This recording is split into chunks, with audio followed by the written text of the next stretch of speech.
Olá, professoras e professores. Sou a Fabiane, estou como professora especialista em currículo aqui na Diretoria de Ensino Leste 1, fazendo parte da equipe dos anos iniciais. E hoje iniciaremos a nossa conversa juntamente com a Lucélia sobre o trabalho pedagógico com o uso da oralidade. Tudo bem, Lu?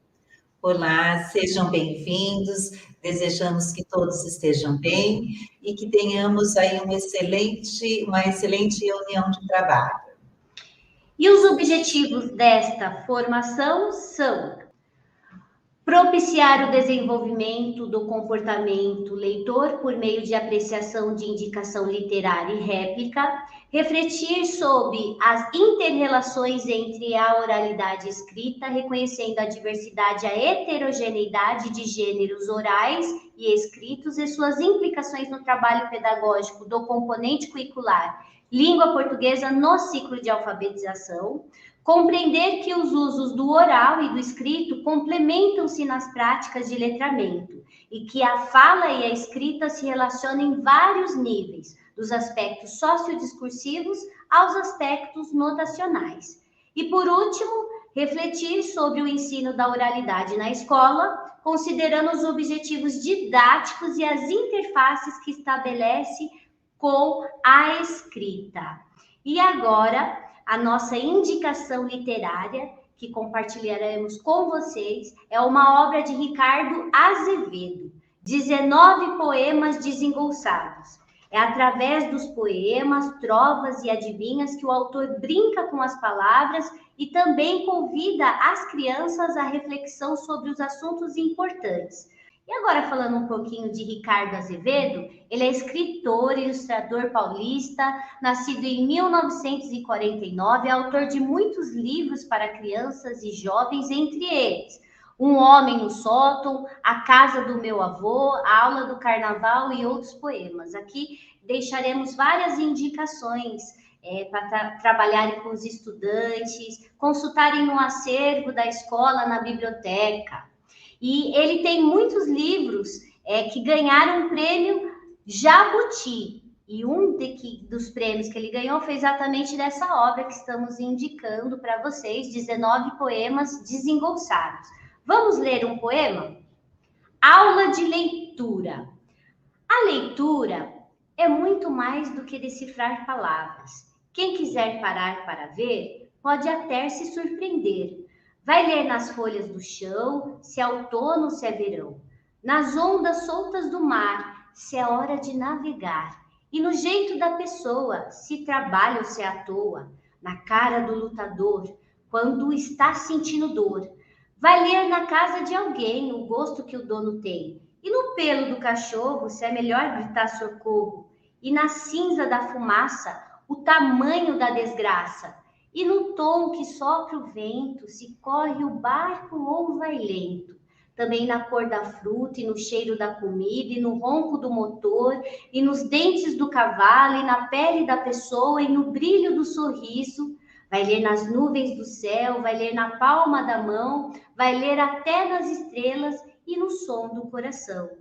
Uma arte que dá medo é de ler um olhar, pois os olhos têm segredos difíceis de decifrar. Gostaram?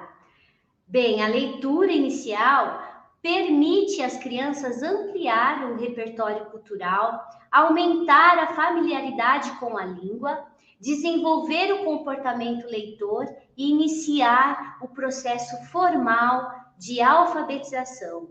E é nesse contexto que vamos indagar. O que você entende por oralidade? Por que trabalhar com a oralidade na escola? Bem, a escola é a instituição responsável pelo ensino da leitura e da escrita. Isso é fato. Mas se é seu papel ensinar sobre os usos da língua nas mais variadas situações, então também precisa se ocupar da sua modalidade oral. Tanto os gêneros orais quanto os gêneros escritos são utilizados socialmente. Vejam, O oral e o escrito são duas modalidades da mesma língua. Escrita é uma representação da fala, mas não é uma transcrição da fala. Como assim, Lucélia? Nós não escrevemos como falamos, por quê? Por que será? Porque o oral e o escrito possuem suas próprias regras de realização. Então, temos as regras do oral, da fala, que orienta a oralidade, e nós temos as regras da escrita. São duas modalidades diferentes? Sim. Elas se interrelacionam? Sim, mas não são a mesma coisa. No caso da escrita, é uma representação da fala, mas não é uma transcrição da fala. Então eu pergunto, nós escrevemos como falamos? Por exemplo, temos variações linguísticas de cada região. Muitas pessoas falam leite, mas quando tem que escrever corretamente leite. Outras falam balde de água, mas quando escreve é preciso transcrever a palavra correta, balde. Então, cabe à escola, igualmente, considerar a necessidade de reflexão sobre esse fenômeno de variação linguística e, assim, a produção e a compreensão de gêneros orais menos familiares, né? Que é o domínio das normas linguísticas do prestígio oral. Ela tem que ser utilizada na escola e tem situações de nossas vidas que exigem isso, né? E são também responsabilidade da escola. E esse papel requer planejamento e organização, como todos os eixos do ensino. E aqui, né, nós vamos ver uma tabelinha agora, que nos mostra a diferença entre a fala e a escrita. E vocês poderão observar que elas têm inter-relações. Por exemplo, a fala tem uma interação face a face. Eu converso aqui com a Lucélia e eu consigo me expressar face a face com elas. E a escrita, ela tem uma interação à distância. Eu posso me comunicar à distância com a Lucélia através de um e-mail, através de uma carta. Eu posso colocar o meu pensamento, a minha expressão, né, nessa comunicação, e a Lucélia pode ler num espaço temporal. Ela pode ler amanhã, pode ler uma semana, ou daqui 10 anos ela pode ler a minha carta, o meu e-mail, e assim é essa relação. A fala, ela tem planejamento simultâneo, ou quase simultâneo à produção. A escrita, ela tem um planejamento ela tem um planejamento anterior à produção. Então, na fala, quando estamos conversando, é muito rápido no que eu quero dizer, o que eu estou dizendo. E agora, quando você planeja o texto, você pensa antes de se expressar.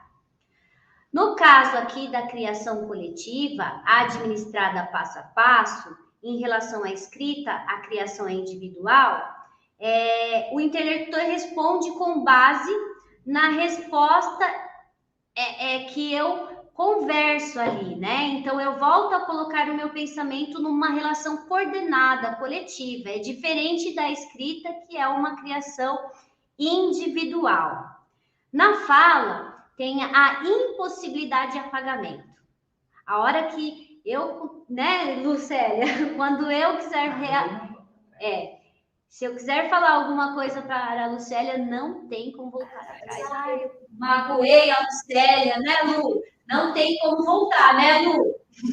Só pedindo desculpas. Só pedindo desculpa. Agora, quando eu tenho a escrita, eu tenho a possibilidade de revisão. Nossa, agora eu me arrependi. Agora eu vou apagar, eu vou revisar. Não foi isso que eu quis me expressar naquele momento. Na fala, sem condições de consulta a outros textos. Então, a hora que eu tenho que falar de um autor ou de uma poesia, eu tenho só a minha fala ali, eu não tenho como consultar. Na escrita, eu tenho livre consulta. Na fala, a reformulação pode ser promovida tanto pelo falante como pelo interlocutor. Na escrita, a reformulação é promovida apenas pelo escritor. Então, trata-se aqui de uma estratégia muito importante utilizada por escritores competentes, planejar antes de escrever e revisar quantas vezes for preciso o texto. A fala, temos o acesso imediato a reações do interlocutor. Então, eu vou produzir uma piada oral. Então, eu vou saber se o interlocutor ele vai rir dessa piada, né? Agora, a escrita, se eu produzo uma piada, eu não sei ao excesso imediato, se ele vai achar legal, se ele vai achar sem graça. Na fala, o falante pode processar o texto, redirecionando a partir das reações do interlocutor. Na escrita, o escritor pode processar o texto a partir das possíveis reações do leitor. Na fala, o texto mostra todo o seu processo de criação. Já na escrita, o texto tende a esconder o seu processo de criação, mostrando apenas o resultado. Então, podemos notar que a escrita, ela representa a fala, mas não é uma transcrição. As regras da língua que a escritura fala também estão presentes na escrita, mas elas não são a mesma coisa.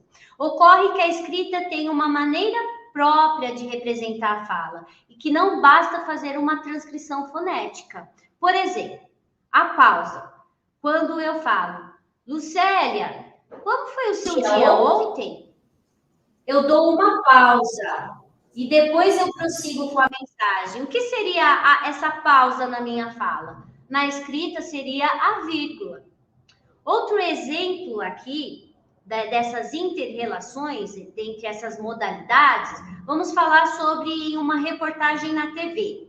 O jornalista irá ler o teleprompter e narrar o fato. Qual é a base da reportagem que está sendo lida? A base é o texto jornalístico. O texto escrito é o suporte, a base do repórter. Então, aqui, nesse exemplo, há interação entre o oral e o escrito. Um pouquinho mais para frente, agora, vamos dizer que é importante enfatizar que a escola é um espaço de desenvolvimento e ampliação da leitura e da escrita de texto de diversos gêneros, ligados a diversas práticas sociais. E a concepção de linguagem como a interação, a oralidade e a escrita apresenta-se primordialmente como ferramenta na inserção social. E o objetivo final é também a ampliação da competência comunicativa dos estudantes. Olha como que é importante, né, a oralidade, visando a sua maior participação nas práticas letradas. Então, agora, prosseguindo aqui, vou perguntar novamente: é preciso trabalhar oralidade na escola? Diante de tudo isso, Lucélia, é preciso trabalhar oralidade na escola, Lu? Com certeza, né? A oralidade ela é fundamental. Mas como vamos trabalhar com essa oralidade? Como? Contextualizando aqui, tanto os gêneros orais quanto os gêneros escritos são utilizados socialmente. Então, aprender a utilizar gêneros orais é tão importante quanto os gêneros escritos. Existem situações de aprendizagem de fala, e isso nós aprendemos na escola. Sabemos, né, que a criança chega ao ensino fundamental, sabendo se comunicar, né, pela interação familiar, a apresentação da fala que ela traz no contexto dela. Mas isso é insuficiente. A escola precisa complementar essa formação. No decorrer da nossa conversa, a Lu irá trazer um exemplo de situação de aprendizagem para o desenvolvimento da oralidade. E segundo essa tabela de Skinner e Dawes, nós temos os domínios sociais de comunicação, os aspectos tipológicos, capacidade dominantes. E aonde que está aqui nessa tabela? O que ele fala sobre a cultura literária ficcional narrar? Quais são os exemplos de gêneros orais escritos? Então, a criança, né, os nossos estudantes, eles trabalham com contos maravilhosos, contos de fábula, lenda, narrativa. Ele consegue narrar, né, usando a modalidade da oralidade. Mais para frente tem os exemplos de mimeses de ação através da criação da íntegra no domínio verossímil. Então, temos aqui, que mais? A bibliografia romance histórico, conto, crônicas literárias. Prosseguindo aqui com os aspectos tipológicos, capacidades e domínios sociais, temos a documentação e a memorização das ações humanas, relatar. Tem relatos de experiências vividas, relatos de viagem, diário íntimo, testemunho, anedota. E, por fim, aqui temos as notícias, reportagem, crônica social. Então, olha assim como os exemplos do gênero são ricos. Aqui temos algumas informações que estão no PNAEC, Pacto de Alfabetização na Idade Certa, sobre as inter-relações entre modalidades e escrita que ocorrem em 3 níveis: sociodiscursivo, textualização da escrita e linguístico-notacional. Primeiro, o nível sociodiscursivo. No nível sociodiscursivo, as inter-relações entre oralidade e escrita dizem respeito aos usos da linguagem nas práticas sociais. A comunicação verbal se estabelece no contexto de interlocuções concretizada por sujeitos sócio-históricos, culturalmente situados, por meio de gêneros orais ou escrito ligado a essa prática. Se antes tinha uma concepção de linguagem que concebia as relações entre oralidade e letramento de modo dicotômico, atribuindo uma supremacia cognitiva à escrita, atualmente predomina a perspectiva de oralidade e letramento como atividade não separada, mas complementares no contexto das práticas sociocultural da linguagem. Então, o PNAEC diz que é responsabilidade da escola o ensino da leitura e da escrita, como nós elencamos no início, ensinar os usos mais formais e públicos da comunicação oral, considerar a necessidade de reflexão sobre fenômenos de variações linguísticas e a produção e a compreensão de gêneros orais menos familiares. E agora eu passo a palavra para a Lucélia. Dando continuidade, né, a essa questão, né, trazendo aí essas reflexões sobre o nível sociodiscursivo dentro da oralidade e as suas relações com a escrita, a gente vai retomar a seguinte questão, que é preciso reconhecer que na escola o ensino ele se organiza inicialmente pelas regularidades dos gêneros orais e escritos, já que os estudantes eles precisam compreender as suas características, ampliando a competência do reconhecimento dos gêneros usados nas práticas sociais.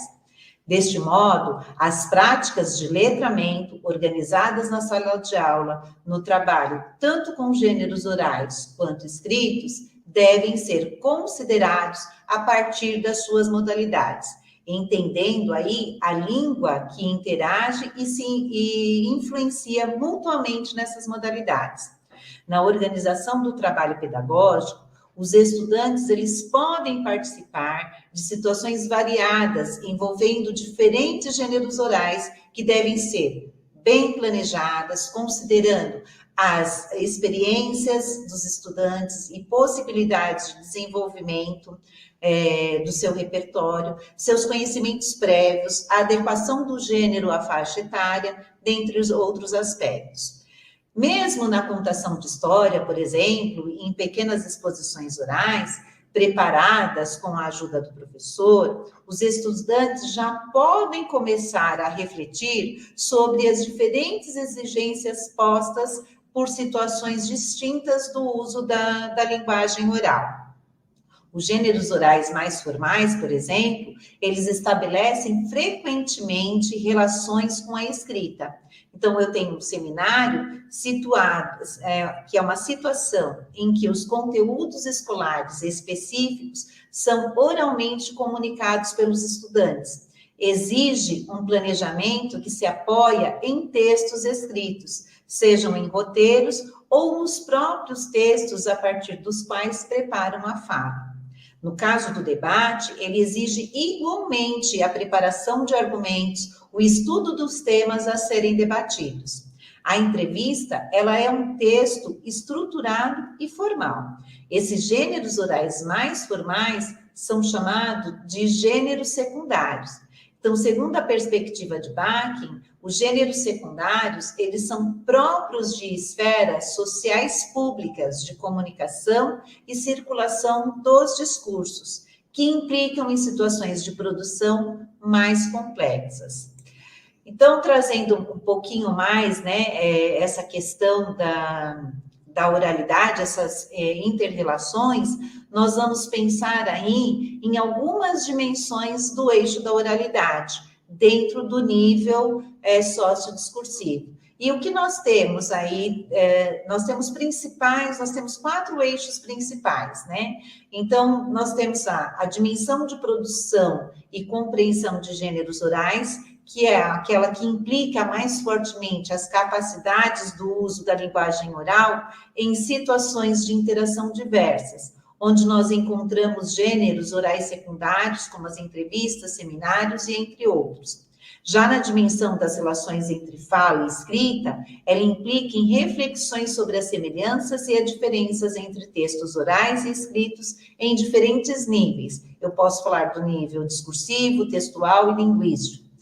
Na dimensão da oralização da escrita, ela se trata da socialização de textos escritos por meio do oral.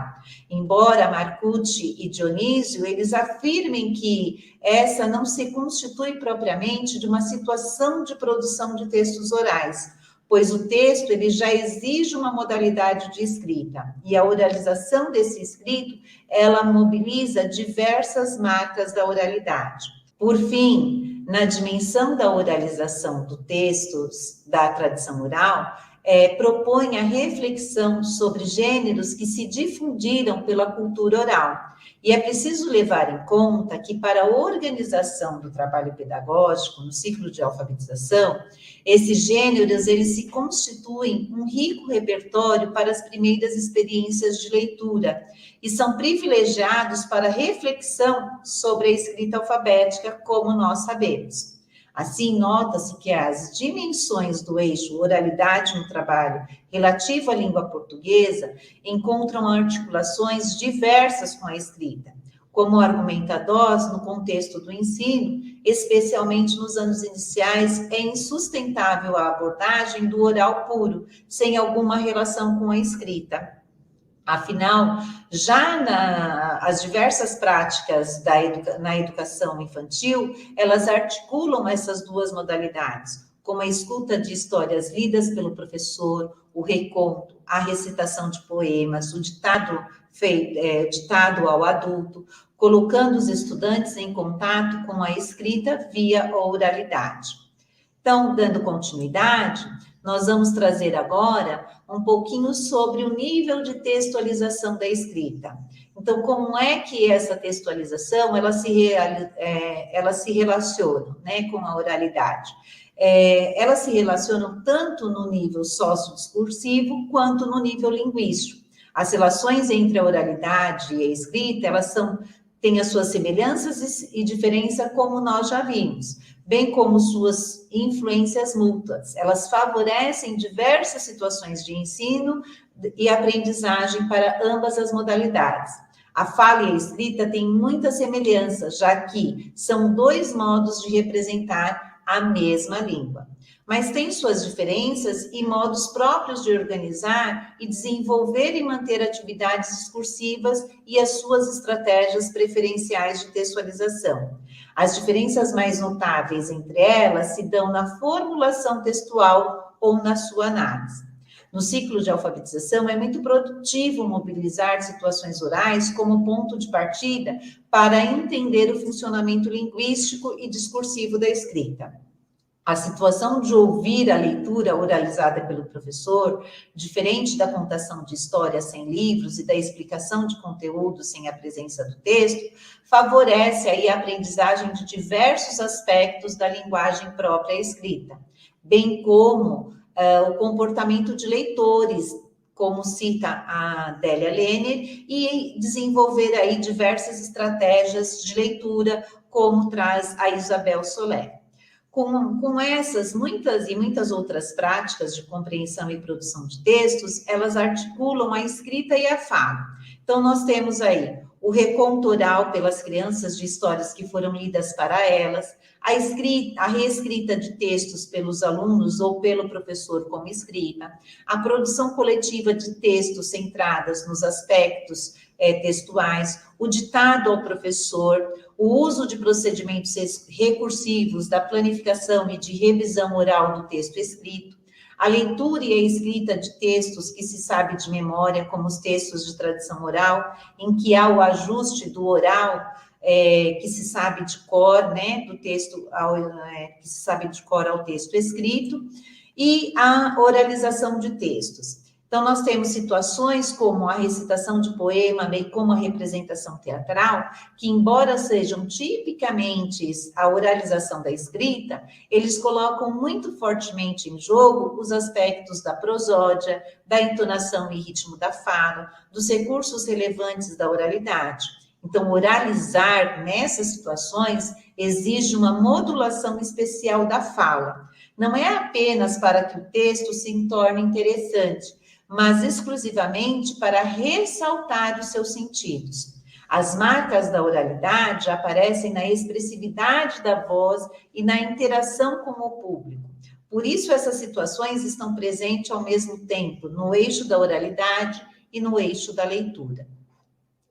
Então, dando continuidade, nós vamos falar um pouco aí do nível linguístico notacional.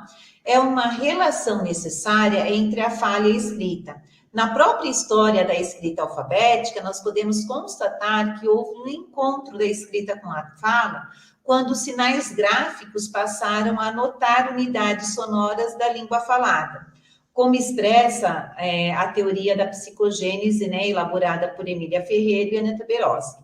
Assim, as relações entre a fala e a escrita, nesse nível, se apresentam pela própria natureza fonológica. Portanto, a dimensão linguística deve ser abordada de modo planejado e sistêmico, ao lado da dimensão sociodiscursiva e textual. Entretanto, essa relação entre fala e escrita não é de espelhamento. Por isso, também, nesse nível notacional, é preciso ter muito cuidado com a questão das variedades linguísticas no ensino da escrita e suas relações com a fala, para evitar a supremacia entre a linguística e as suas variedades. No eixo da oralidade, como já referimos, encontramos uma dimensão que diz respeito ao trabalho com textos orais, de tradição oral, que ganha uma conotação especial, pois esses textos compõem gêneros primários de valor significativo nas culturas infantis, ao mesmo tempo em que são privilegiados para a reflexão sobre a escrita alfabética, por trazerem características como o ritmo, as repetições, a versificação e diversas sonoridades, por serem facilmente memorizados, são textos que favorecem a reflexão fonológica e fonográfica. É o ajuste do escrito ao oral. Então, nós temos aí as parlendas, as quadrinhas, trava-línguas, elas chamam a atenção para a dimensão sonora da língua e permitem a exploração de diversas unidades fonológicas, oralmente ou em presença da escrita. Então, no próximo slide, nós temos aí essa percepção, né, de o que pensam os professores, o que nós podemos pensar sobre a oralidade na sala de aula. Então, para descrever um pouco essa perspectiva, foi realizado com os profissionais de educação uma pesquisa, né, que optou por empregar como instrumento de coleta os dados da entrevista semi-estruturada com perguntas abertas. E as perguntas, né, que foram realizadas, qual a importância da oralidade em sua prática docente? Qual o lugar da oralidade no processo avaliativo do ensino e aprendizagem? Quais os gêneros textuais que você mais trabalha na classe? Como você desenvolve o trabalho com a oralidade em sua prática docente? Há um planejamento peculiar para as aulas que envolvem a oralidade. Os resultados demonstraram que esses profissionais, eles acreditavam na importância da oralidade e que ela reside no uso somente da fala. Então, consequentemente, eles preparam o estudante para conviver com várias situações de comunicação. Algumas das respostas que foram apontadas nessa pesquisa são: a utilização da oralidade, ela propicia ao estudante contato com diversos contextos, possibilitando para o aprendiz se comunicar com diversos interlocutores em diferentes situações de comunicação. É através do discurso oral que o estudante consegue organizar sua ideia e fazer com que os interlocutores consigam compreender o seu discurso. Trabalhar a oralidade com o estudante o ajuda a se relacionar com as diversas camadas, pois este terá firmeza ao defender uma ideia, porque ele terá mais uma interação com os outros sujeitos.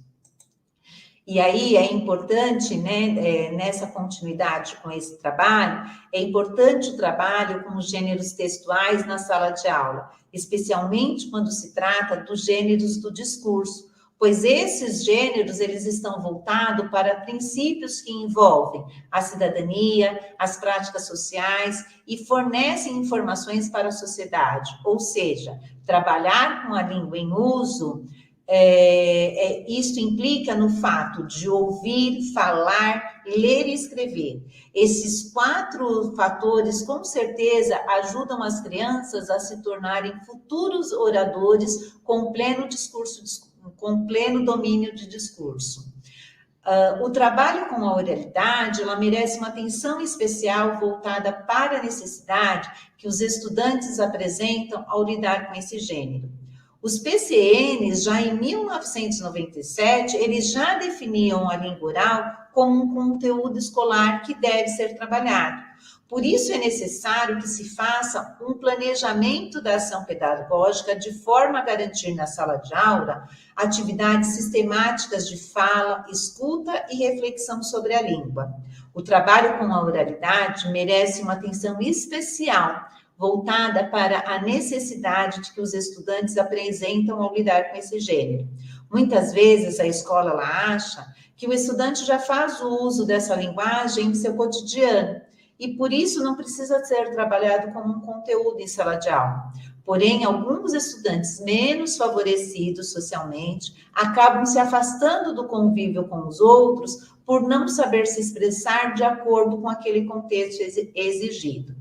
Então, nós estamos trazendo aqui para vocês as habilidades do currículo paulista, né? E essas habilidades, elas priorizam o trabalho com a oralidade.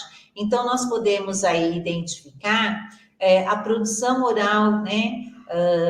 Nós podemos identificar a oralidade em todos os campos de atuação. E nós temos aí a produção oral pelo intercâmbio como um objeto de conhecimento, o reconto de histórias, as características da conversação, os aspectos não linguísticos e paralinguísticos. Então, todos esses elementos, todos esses objetos de conhecimento propiciam o desenvolvimento da oralidade, né, da linguagem oral. Dando continuidade, nós trouxemos para vocês o material do Aprender Sempre. Aqui, nós estamos trazendo uma das possibilidades que o material traz. Então, lá na aula 6 do livro, do material do Aprender Sempre, do 2º ano, volume 2, ele traz aí a roda de apreciação e escrita do poema preferido. Lógico que nós não não trataremos com o nosso estudante é essa questão de que o que é oral e o que é leitura e o que é escrita, né? Aqui é importante, enquanto professores, nós estarmos fazendo essa relação. Então, aqui é uma das possibilidades que o material traz, e vocês vão ter outras atividades que fazem esse discurso, que trabalham diretamente com a oralidade. Então, para finalizar, nós vamos deixar aqui para vocês um texto da autora Maria Silvia Sintra Martins, que é Práticas Orais e Escritas antes e depois de as crianças ingressarem na escola. E nós deixaremos aí 2 perguntas para que vocês discutam com os seus pares como pensar na oralidade quando o foco da nossa atenção são os estudantes do 1º e 2º ano. E o que tem a oralidade a ver com o trabalho escolar, pensando a escola como um espaço, né, que predomina a linguagem escrita. Então, como nós vamos pensar agora nesse trabalho com a oralidade? Como nós vamos potencializar o nosso trabalho pedagógico com a oralidade? E no próximo slide, nós vamos pedir aí para que vocês registrem, né, e mandem para nós, né, fotos, vídeos com legendas, né, compartilhando aí no nosso canal, as atividades que vocês estão desenvolvendo junto com os estudantes sobre a oralidade, as vivências que estão sendo oportunizadas. Lembramos aqui que não é uma regra, é apenas para que vocês possam compartilhar com a diretoria essas ações que vocês estão fazendo com os alunos, tá bom? Deixamos aqui também no próximo slide, para essa última etapa, nós solicitamos que vocês respondam o formulário da avaliação e da participação da TPC. Nós agradecemos imensamente, né, esse momento com vocês e desejamos a todos um excelente trabalho.